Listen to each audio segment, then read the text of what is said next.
Hotep, in the last video, I spoke about being able to go beyond thinking. And I know that sounds like a cone. A cone is an ancient means of teaching that seems to be difficult to understand because it has a dichotomy in it. And to say to go beyond thinking for some people seems to be impossible. How do you go beyond thinking? Well, first, if we know ourselves, then we're able to see and know that thinking is an activity. And to a certain degree, it's almost impossible not to think from a certain standpoint. But when I say go beyond thinking or stop thinking, it's like our minds, because it takes in so much information. Then it's like this. This is a good example. This is how the mind is. But through work and through meditation and through silence, it's not going to happen overnight, but this is a process that you have to engage yourself in. And during the process, you're able to gain understanding of how the mind works. But at a certain point, a person will say, well, Suten, I don't even know how to stop thinking. It's an activity of your mind. And so actually, what is meant when that is said, to stop thinking, is that you slow the activity down. You slow the activity down. Slow the activity down until it's like this. Now, one way that we do it, and I'm giving you a practical understanding of how to do it. You don't have to have a book. You don't have to have any type of plots or whatever around you. Taking a good walk on a spring afternoon or a summer afternoon, being around nature, going to the ocean or going to wherever you are. By me being in the space that I live in Michigan, then I can go to a place called Belle Isle. I can go to Belle Isle, or I can go up north, or I can just simply go into a wooded area and just walk and erase your mind of any type of thoughts. Just take it out. That's how you slow it down. Just erase any type of thoughts. Now, this is going to take time. Also, taking particular herbs like chamomile, valerian. These herbs will help you calm your mind down. To go to the gym and get some good exercise, or a good walk, or a good jog after you finish, then walk through the woods.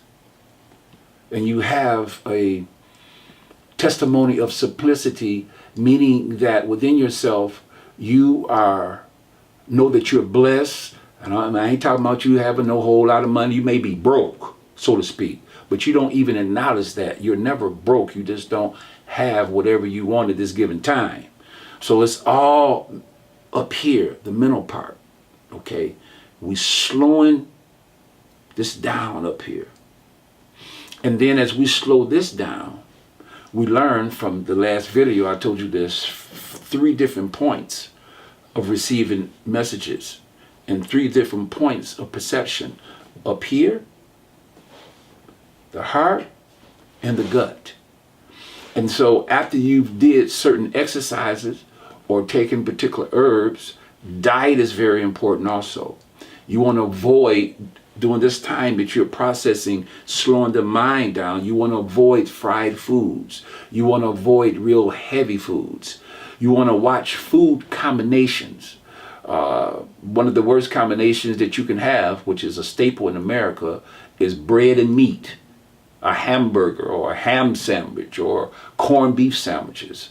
That's mixing protein with starch. And so it takes the body a long time to digest that. And if it takes the body a long time to digest that, then a lot of energy is sent down to the digestive area. And when that energy is sitting down there, it's going to make you sluggish, make you tired, and you won't have the mental sharpness that you need in order to stop thinking. As opposed to stop thinking, if you eat a big meal like that, you ain't gonna want to do nothing but go to sleep. So diet is important. When you wake up in the morning, have a smoothie, fruits or salad before you go out and go on your walk if you have to. And so it's very necessary. If you notice that I'm combining the physical with the mental, because the mind and body is connected. There's a connection.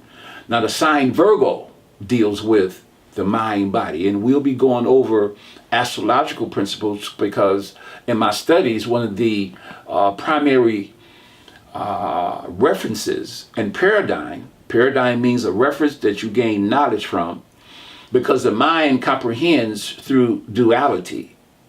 The mind feeds off of something else outside of itself in order to gain understanding. So much so, there's a principle called polarity, meaning that how our minds perceives things and see things is through polarities and opposites. Know thyself. This is a very, very, very important key in understanding the mind and why we look, why we think, why we perceive a particular way.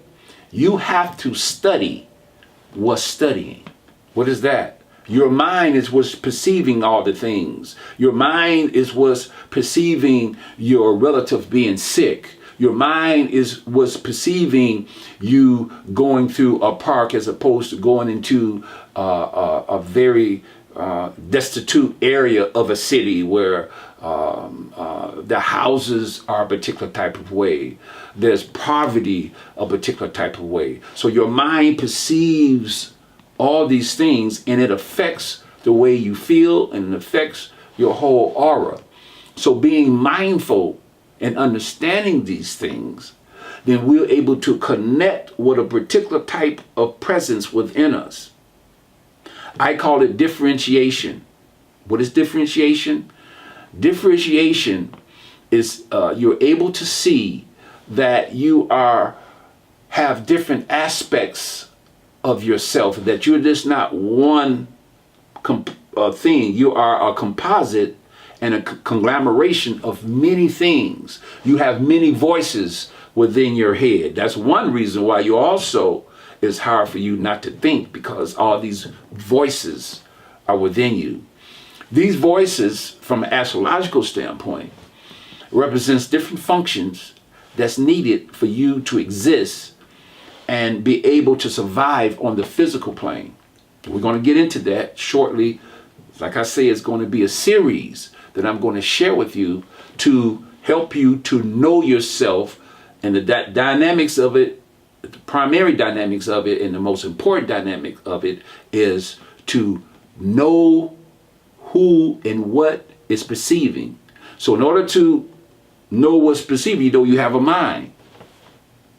So you have to learn the mechanics of the mind, how you take in information, how you take in and transmute, how you take in and process information is through what we call the mind. So we have to know that our mind and what it uses and the instruments that it uses, the windows that it uses, because when we talk about the mind, we talk about an inside part of ourselves, but yet it's outside. But when we talk about processing information, we have to understand that there's filters. Knowing the mechanics of the mind, there's filters that can augment or distort a particular perception that we have, knowing the mechanics of the mind. And so there are 5 senses: smell, touch, hearing, taste, and feel. Those are 5 windows that what we call mind sees what we call the physical world. And so those five senses, those windows, those tools that by which we call the mind, how it perceives things, I want you to listen to what I'm saying. They're very limited. You only can see so much. You only can hear so much. You only can taste so much. Now, these are all the tools and windows that help us to interpret the physical outside world. You have an inner and you have an outer. Know thyself. Okay, so we talking about these different mechanics, and I want you to go over these videos over and over again, because there's things that you can miss, even though I'm emphasizing the mechanics of the mind. For you to really take in what I'm going to be speaking of on a more advanced level, you have to prepare your mind, because the eyes only see what the mind has been prepared to comprehend. So if you don't keep looking at these videos and repeat like this particular thing that I'm saying, then you may miss something. And when I get more advanced, then you won't be able to see it, because you haven't prepared your mind through really digging deep into the videos, so that you'll understand the things that I'm saying for more of an advanced level.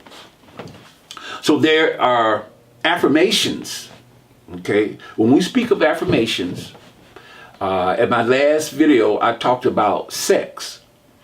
And a lot of people, when they think of sex, they just think of the physical aspects of sex. But sex is a principle. Sex is more than just physical. It is a universal principle. Well, what do you mean, Sutenaten? Well, first of all, you have what you call the positive, aggressive, direct movement. Second, you have the receiving, receptive, taking in, absorbing. Okay? So you have, in terms of for lack of words, they have labeled this male, but it has nothing to do with male in terms of gender. It has something to do with male in terms of principle. Everything that's direct, everything that's energizing, everything that has a particular type of motion is labeled male.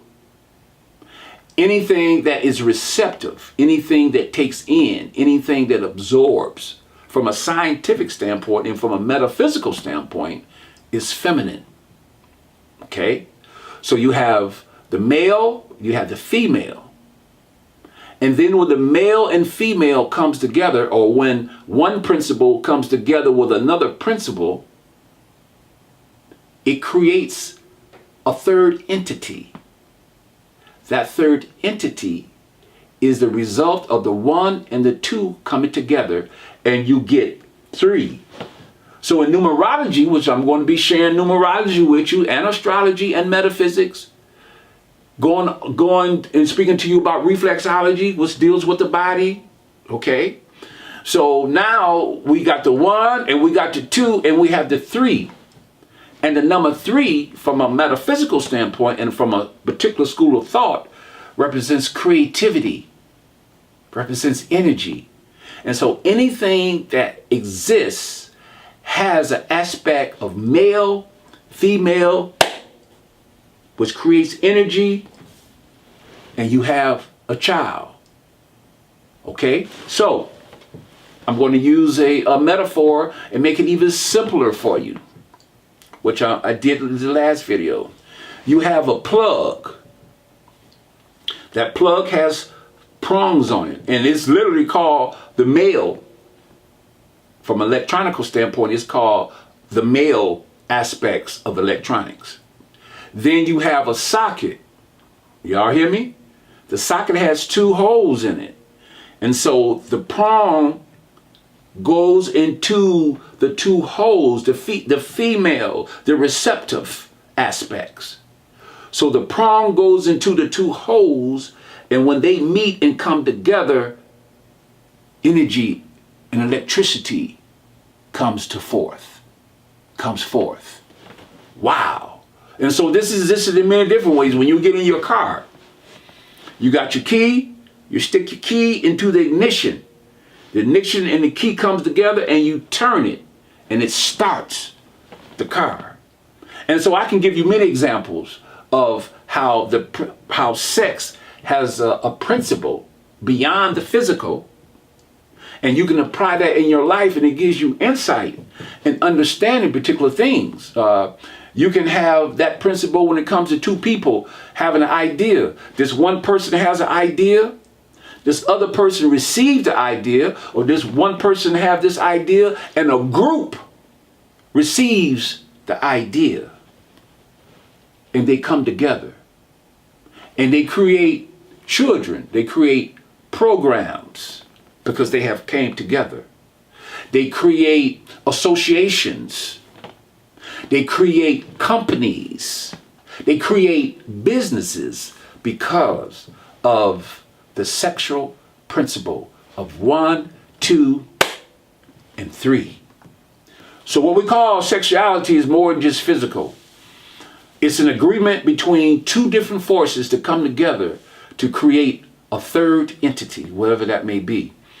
So that in alone, if you were to really dig deep into that, that will prepare your mind to understand some of the other things that I'm saying, because what I just got through saying, and when I had discovered that, it was like awesome for me. I was like happy, and I got it after I left from walking and or jogging the park.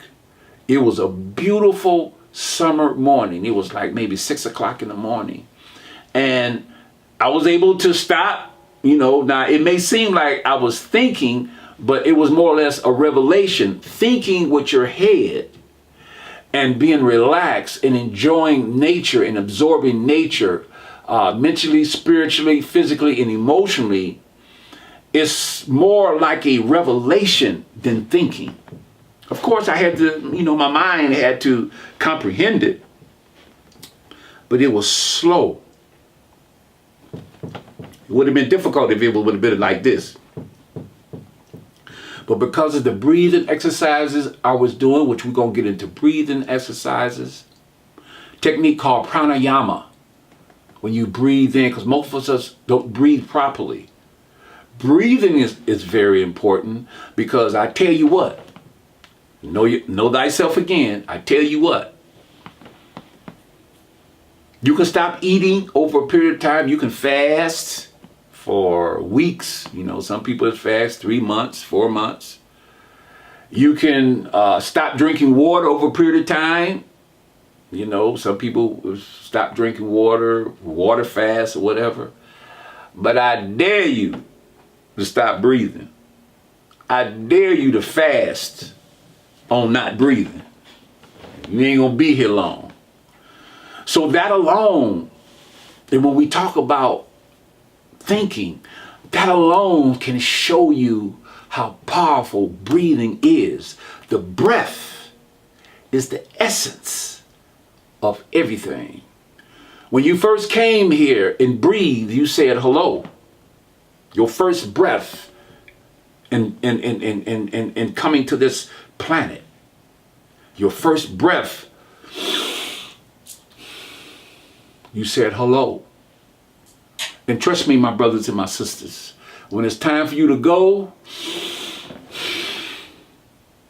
when you release, that's your goodbye. So the breath is connected to your interest here in saying, hello world. And when you stop, it'll be your departure of saying goodbye. We're going to get into all that because it's very important. Because without the breath, human, hu means breath. Man, human.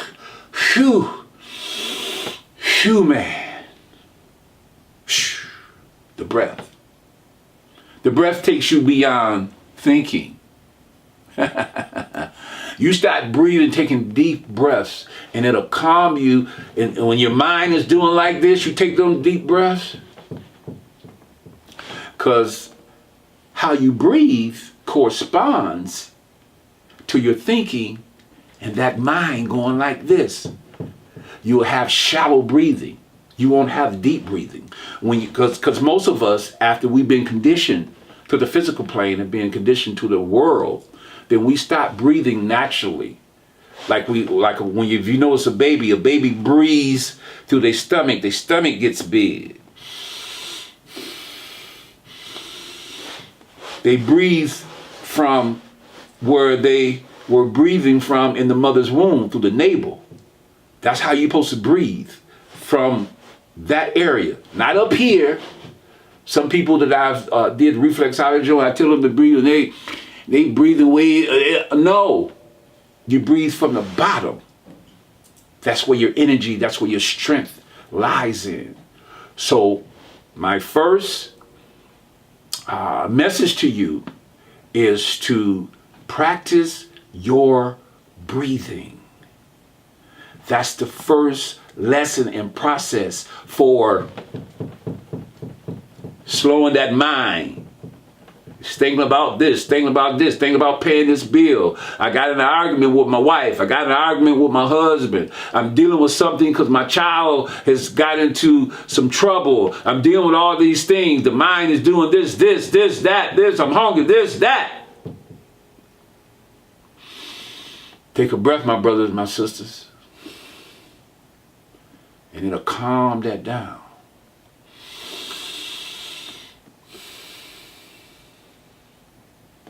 So that's my first message to you in relation on how to,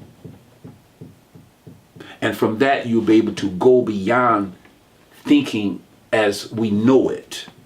You'll be able to go beyond that. That's the key and that's the secret in understanding the mysteries. Because once you're able to slow your mind down, then you'll be able to see how you've been a slave. You'll be able to see that the reason why you do the things you do, you don't even know why you do the things you do. Why do I eat what I eat? Why do I have the addictions that I have? I'm a slave to the physical plane. I'm a slave to the matrix. I have no choice. I have no power. I don't know what to do. Well, you do know what to do. You've just been a slave and you don't know how to look beyond that keyhole. I'm going to share with you how to look beyond the keyhole. I gave you an example of the principle of the 1, 2, 3, the sex. Sex goes beyond the physical.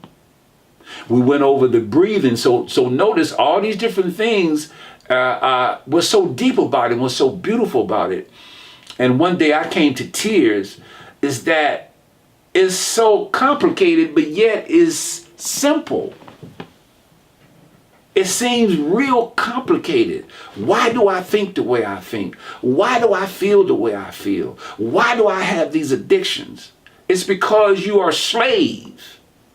And only the way that you can free yourself from your mental slavery, your emotional slavery, your addictions, your spiritual slavery, is to slow down and breathe. That's the first step. Not going to happen overnight, but I beckon you with love and compassion to just to start in silence and breathing. Start that. And once you're able to do that, then the other videos I'm going to present, you'll be able to take it in because the eyes only see what the mind has been prepared to comprehend. Hotel.